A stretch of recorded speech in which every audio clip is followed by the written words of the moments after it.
Karena di akhir zaman itu kalau tidak pengikut Imam Mahdi akan menjadi pengikut Dajjal. Siapa yang pertama hadirin yang melakukan Allah, pengikut Imam Mahdi adalah orang yang menjaga sholatnya berjamaah ke masjid. Yang kedua hadirin yang melakukan Allah Subhanahu wa taala, orang yang cinta Al-Qur'an, penghafal Al-Qur'an. Kemudian yang ketiga, hadirin yang dimulakan Allah Subhanahu wa taala, orang-orang yang selalu menghabiskan waktunya untuk berdakwah, mengajak manusia. Jadi mudah-mudahan kita termasuk di dalamnya ataupun anak keturunan kita. Karena di akhir zaman itu kalau tidak pengikut Imam Mahdi akan menjadi pengikut Dajjal.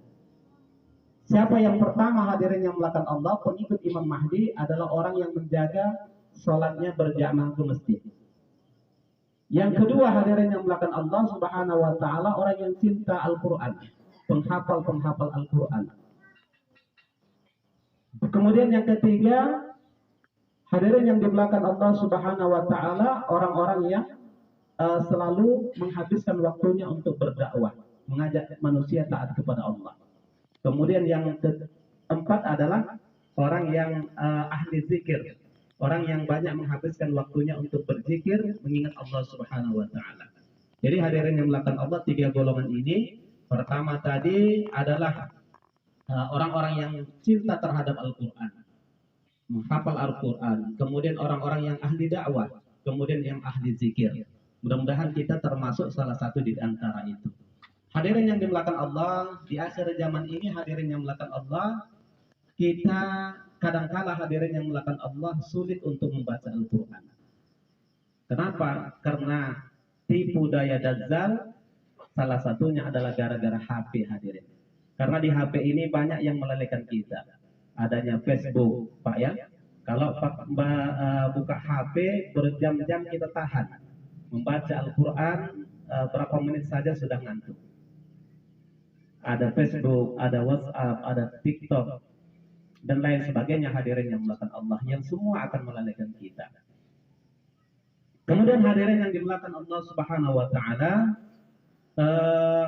kita lihat pasukan-pasukan yang memperjuangkan negeri Palestina pada hari ini, yang memperjuangkan Masjidil Aqsa pada hari ini, hadirin yang dimulakan Allah, mereka itu adalah penghafal Quran. Rata-rata hadirin yang melakukan Allah hafiz Al-Quran hadirin. Kemudian hadirin yang melakukan Allah, mereka menjaga sholat mereka dalam keadaan perang sekalipun, mereka menjaga sholat mereka secara istiqomah. Kemudian hadirin yang dimulakan Allah Subhanahu wa taala, mereka juga hadirin yang dimulakan Allah Subhanahu wa taala, orang-orang yang selalu berzikir kepada Allah. Ada salah seorang pejuang Palestina hadirin yang dimulakan Allah Subhanahu wa taala, ketika itu dadanya, jantungnya tertembak hadirin. Ternyata hadirin yang melakukan Allah, ketika dibawa ke rumah sakit, ternyata tidak apa-apa hadirin. Ternyata di dalam kantongnya itu, kantung bajunya ada Al-Qur'an. Al-Qur'an kecil dia bawa. Jadi hadirin yang melakukan Allah Subhanahu wa taala, di dunia saja sudah Allah tunjukkan kelebihan dan keutamaan orang-orang yang senantiasa mengamalkan dan membaca Al-Quran hadirin yang melakukan Allah. Apalagi di akhirat hadirin yang melakukan Allah. Kemudian Rasulullah juga memberikan keutamaan terhadap orang yang penghafal Al-Quran. Salah satu hadirin yang melakukan Allah, jasadnya tidak akan dimakan bumi hadirin. Jadi ketika terjadi banjir bandang di Madinah hadirin yang melakukan Allah, pemakaman sahabat-sahabat Nabi dekat Masjid Nabawi itu banyak yang keluar. Hadirin yang melakukan Allah, ketika selesai banjir, maka jasad-jasad para sahabat Nabi ini hadirin yang melakukan Allah masih utuh. Padahal sudah ratusan tahun meninggal dunia hadirin yang melakukan Allah.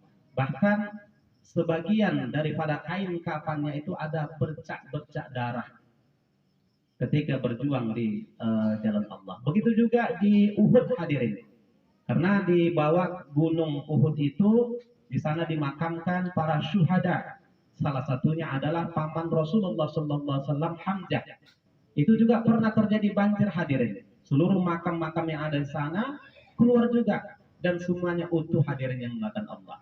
Jadi hadirin yang melakukan Allah, dunia, tanah ini nanti hadirin yang melakukan Allah, orang yang benar-benar cinta terhadap Al-Quran, penghafal Al-Quran, tidak sanggup untuk memakannya hadirin.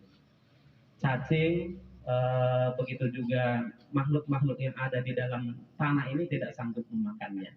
Kalau masyarakat awam hadirin yang melakukan Allah, itu ditanam 7 hari di dalam tanah, kita diperam hadirin yang melakukan Allah 7 hari di dalam tanah, perut kita itu meletus hadirin. Ketika meletus, keluarlah seluruh isi perut kita. Kemudian cacing itu hadirin yang melakukan Allah sekian mil, 1000 kilometer mereka sanggup untuk menciumnya. Maka mereka berdatangan untuk memakani isi perut yang ada dalam tubuh kita.